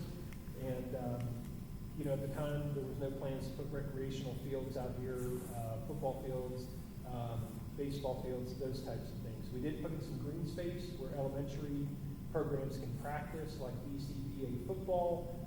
They could do soccer back here behind the school. They could do some soccer in front of the school. But it was not a middle school, high school athletic complex.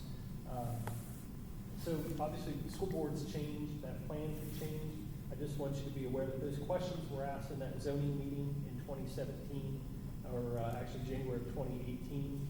And the plan at that time was that this was an elementary school site, FFA program, tennis courts, maybe some rec practices for soccer and basketball every now and then, and that was about it.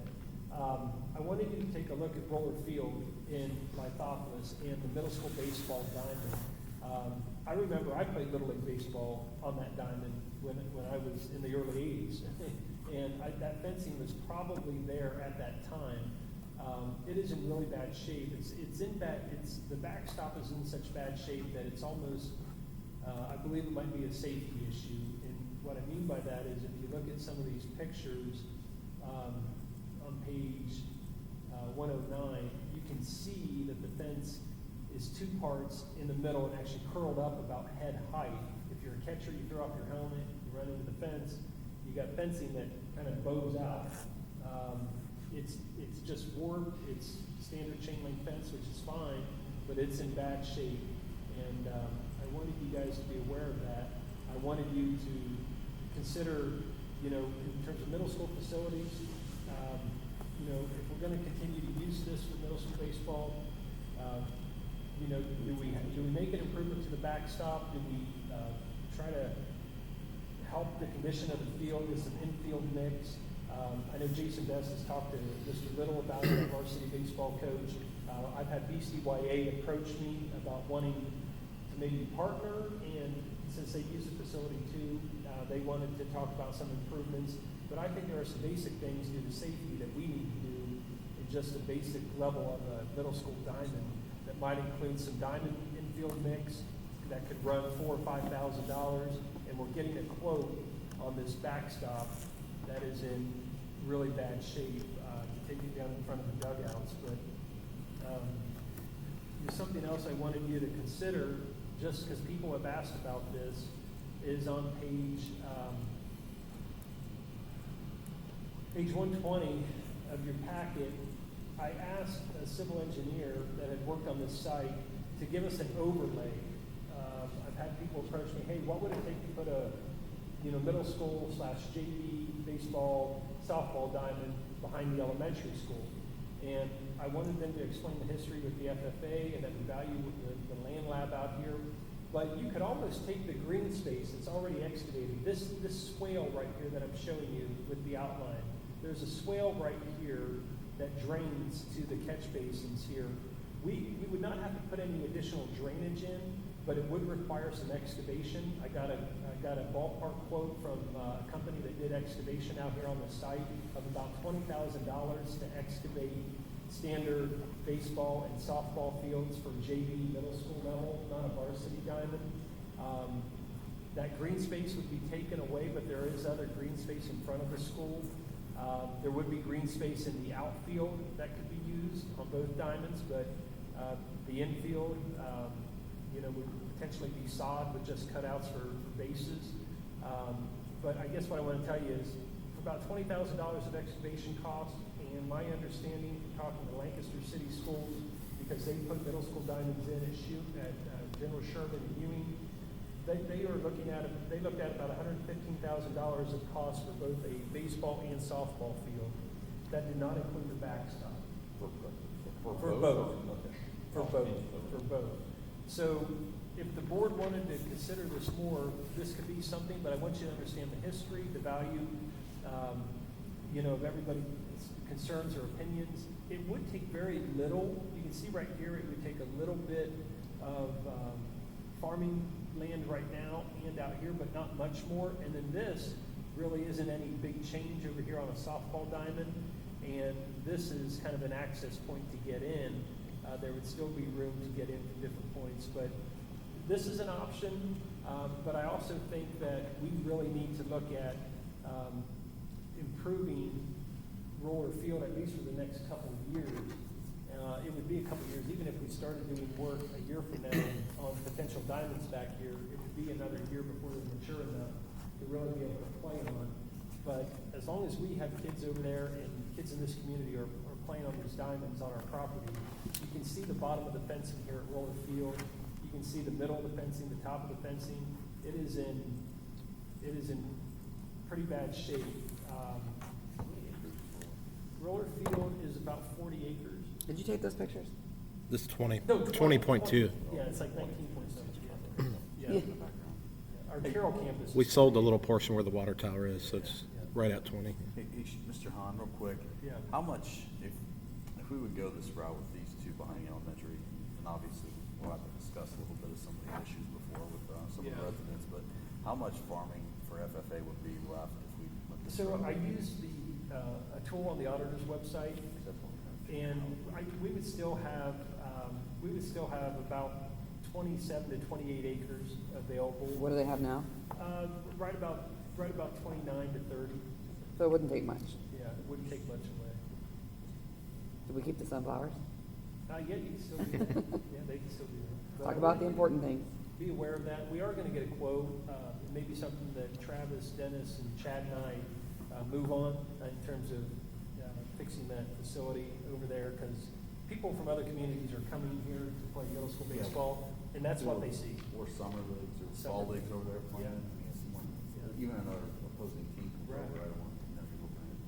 It's in bad shape, but I think a standard backstop, I'm not talking any special pretty fencing, just new chain link poles and fence to dress it up a little bit and make it safer. So wanted you to be aware of that. Let's move on to the finance section real quick. We don't have much to talk about there. Travis, on page Wait, 121. what's the fireworks? Oh, Carroll Community Fund, yeah, so I met with the Carroll Community Festival in August of 2022. They have inquired about using the school grounds for fireworks. I have talked to legal counsel. They're not sure if they're going to be able to go through with it, but they want to come up with a plan. It's August like 14th, I believe. It's a Saturday. We would have to shut down our facility. There's a company that they would plan on using that is licensed in Ohio. We could not have anybody on our property. The Carroll Community Festival would be responsible for securing the entire grounds. The Greenfield Township Fire Department would be involved. Fairfield County EMA, I would requested that they review a safety plan. Obviously, there would be a charge to use the facility that Saturday from setup to tear down.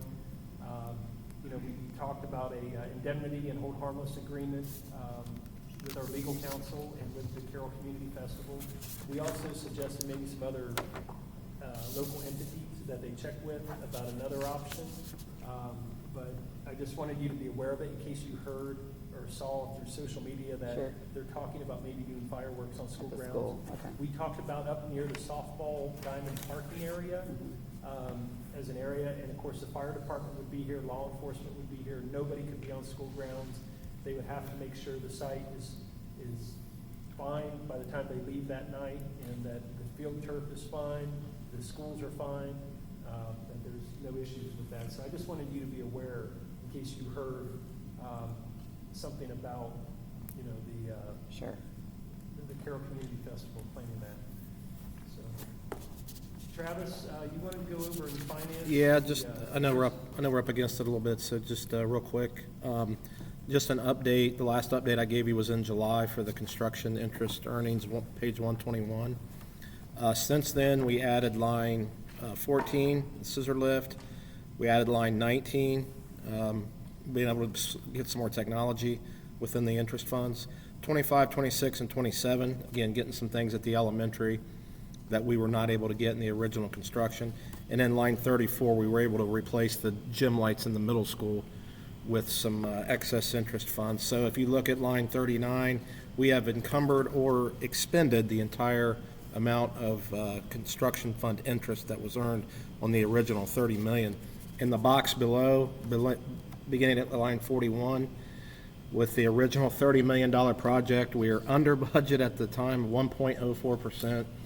There might be some additional expenses with HEPE, depending on how the commissioning goes, but again, just wanted to show you where we are as we're trying to wrap this up within that time frame that we're constricted with. I'm working with bond counsel to try to get these funds liquidated within the time frame. Anything under budget here at the bottom is probably just going to have to go into debt service, which is fine. I mean, it's not the end of the world, and just reduces down the millage. It won't be a lot, but at least we can say we were under budget and we put it into the debt service to help ease the burden on the taxpayers. So. So that is 4.1, yep. Can't be encumbered for next year. I doubt it. Can I'm we going to ask? get a definitive answer. I absolutely will Again, ask. they just talked about $460,000. I will definitely ask that and get a, it's not a decision I want to make on my own, so. No. Can we say we're doing it now? Well, Or does it have to be what I done? mean. Legal Yeah. counsel, I'm sure, will like enter into contract. It's worth the question. The last part, I believe this was Mr. Abbott, wanted to take a look at, I put in here all of the sub-rates for Fairfield County, including Bloom Carroll, but I think specifically we were going to look at the sub-bus driver rate, the sub-teacher rate, and then something that's not on here, it's been brought up, I think, to some board members as well as myself, is the driver trip rate. Specifically, when a contracted driver for Bloom Carroll drives a trip, we pay them $15 an hour. Most of the drivers are anywhere from $21 to $25 an hour. The rationale behind this, and I'm not saying we need to look at it this way now, is you're not making stops on the trips, and you're not in charge of the students on the trip. It's a coach or an advisor is there. So again, I'm not saying it's the right way to look at it now. This was 20 years ago when we did this. So we did pay a reduced rate. However, we also do a minimum of 3 hours. Doesn't matter if they drive an hour We're making that. back and forth to Liberty Union, it's a 3-hour minimum. So I did check with some of the other districts. Most of them are paying them their hourly rate if they're a contracted driver. Now, if a sub-driver drives it, it would be $15 an hour anyway. So I guess if the board wants, I don't want to rush this, but if we discuss it at the finance committee level on November 8th, do we want to move to paying them the rate of their regular contracted hour? And do we want to do anything right now with sub-bus drivers and sub-teacher rates? It's really difficult to get both right now. Would that improve if we increase the rate? It's hard to tell, but I know, Mr. Abbott, you wanted to. So, and I've had the question about it a few different times. So the concern is, 3 o'clock they drop off the class kid. 5 o'clock they come back to the school, they're not paid from 3 to 5, so they go home, set for an hour, come back to school at 5. And go to whatever, band contest, football contest, all night. I mean, basically they're wasting the whole day, whole night. And that, I mean, they were concerned about that, but they're even more concerned on like a Saturday band contest, when they get up at 8 o'clock in the morning, come to school at 9. And they really weren't complaining, they just want an hour. Right. And, so they're paid a minimum of 3 hours, but then they sat there all day until 3 o'clock, that they're really not paid for because they're not moving, they're just watching a band contest whether they want to or not. Then they get home at 5 o'clock at night, so basically, For a full day. $5, they've spent their entire day. I support this 100% in terms of moving them to where they're making what they are when they drive for us. They drive for us, we can't find bus drivers. So I understand. basically be then turning around and saying, hey, we're gonna lower your pay when you drive for us at night. I mean, I can tell you right now, I've been impacted by multiple events being canceled because we have no bus drivers. Or having to drive my child to an event. So our drivers, sorry to interrupt, just so I understand, you take an athletic trip. They are paid for the sit time. Right. Now, I rely on the transportation director to send up, I mean, they're the ones that are deciphering how long were they on the job. I thought they were But paid for sit time. they are paid for the sit time. They are paid for sit Yeah. time. Yeah, I mean, But if they take an hour-long trip, they just take a team over to drop them off, they get the minimum of 3 hours. Right. Yeah, but if they drive for 7 hours that day at a band competition, they get paid for 7 hours, but they're getting paid at $15 per hour. Correct. yeah, we At need the sub rate. So, you know, most of them are making between 21 to 25 an hour during the day, and then they take a trip on Thursday night, and they're getting $15 an hour. Right. Yeah. Well, I think Joe's point was if you do your bus route, you're done at 3 o'clock, right? What are you gonna do for the next hour or two? Like that, they're not being paid for that, they're being paid Right. for when they pay. I mean, Right, and that wouldn't change, but what That- what I don't potentially see the that board as an could issue. decide to do, like, again, this has been this way for a long time, it's something we haven't revisited, it was brought up to me this fall, we were gonna talk about it in this planning session, but also a couple of drivers did talk to Mr. Abbott, and I'm glad we're having this conversation. There is an expense to it, there is a cost to the district, an operating cost, and Travis can address that, but, yeah, if they're, you know, if they're driving at 7 o'clock at night, you know, and they're helping us out to get our kids to events, how is that really different than if they're helping us at 2 o'clock driving the kids home? So, Travis, what are we looking at potentially in terms of? It's tough to ballpark it, but we drove a total of 1,735 hours last year for trips.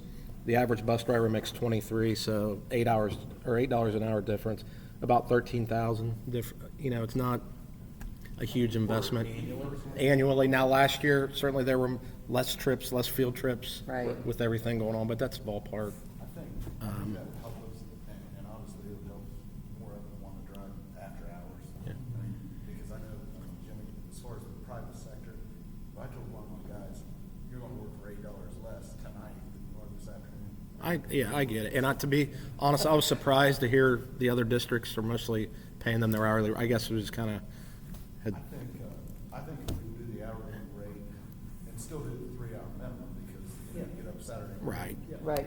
Still do the 3 hour. I mean, I think it would help across the board. I think it would help. Okay. More of those bus drivers might want to do it, too. Yeah, I think. We can put that on the November agenda, and then Did you in run terms the numbers for the year before COVID just to see? I will. Because 13 seems pretty conservative. Yeah, think I that feels will. low. I will.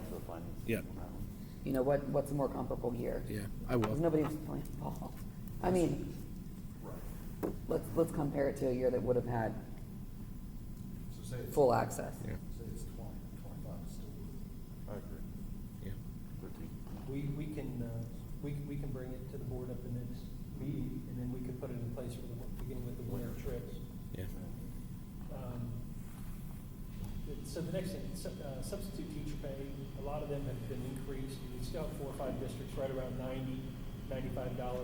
We're at 91, we've been there for a long time. You know, we're obviously slightly below the county average. Now, there is a new salary study being done. Right now, Travis just submitted a lot of information to the ESC. They'll do a new salary study for this year. I think for now, we hold steady. But, you know, the program with Ohio University that I shared with you, that looks like it's going to be possibly put in place the second semester. Great. But I think that once we get the salary study in January of '22, I think then, you know, we need to consider if we need to bump our substitute teacher rate up a little bit. The schools that have already done it, they're still having the same problem. They're not Right. sending more teachers. But it doesn't mean that we, you know, if this has been $90 for 10 or 11 years, when do we take it to 95 or 100 or even more if the board Right. wants to? So that's all we really had. I don't know if there's any questions from the board about anything. As far as the sub-bus rate, is that what you? I think in November, we put it on the agenda for you guys. For the trip rate for the regular contracted drivers, correct? Yeah. Yeah. Sub-bus rate's still the same. Yeah, so if a substitute bus driver took a trip on a Tuesday night, they would still get the substitute rate. But they're getting exactly what they would get had they driven during the day that day, so. Yeah. No, but I think, yeah, how, The issue Right. we're seeing is the lack of subs after they went. right. That's what we run into. But again, if I'm Look, not- in the winter, boys basketball freshman game is gonna start at 4:45. The earliest we're getting the bus out is 4 to 1 a.m. Yeah. We're not starting we're never starting. In volleyball, same way, they were starting at 5, we start playing freshman game at 5:30, get home at 10:30. We can't get sub drivers go at 3:15. That's the issue we're running into. We can't start 4:45, 5 o'clock games, so we're late every time. And we're not the only school. Yeah. Who we're running into, and you said, you know, it's been $90 for 10 years. I mean, Amazon, they're hiring for $20 an hour. Yeah. So why are they going to come drive to school? Just,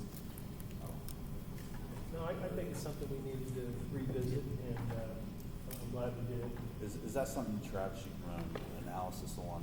Yeah. In regards to how many subs what our sub pay typically is on Yeah. a given year? Yeah, And that's then easy. See what it would be. Maybe if we raise it to $20 or something. And like the that. one thing we You're talking typically, about bus drivers. we used to kind of have a gentleman's agreement with all the other treasurers, superintendents, that we're not going to go way higher on the sub pay to take subs away from, but it's kind of gone out the window lately.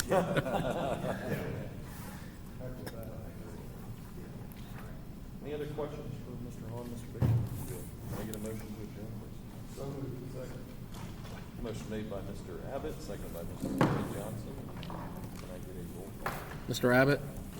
Yes. Mr. Jimmy Johnson? Yes. Mr. Rod Johnson? Yes. Mrs. Sherman? Yes. Mr. Bratton? Yes, time out 7:05. Give me your thoughts on that.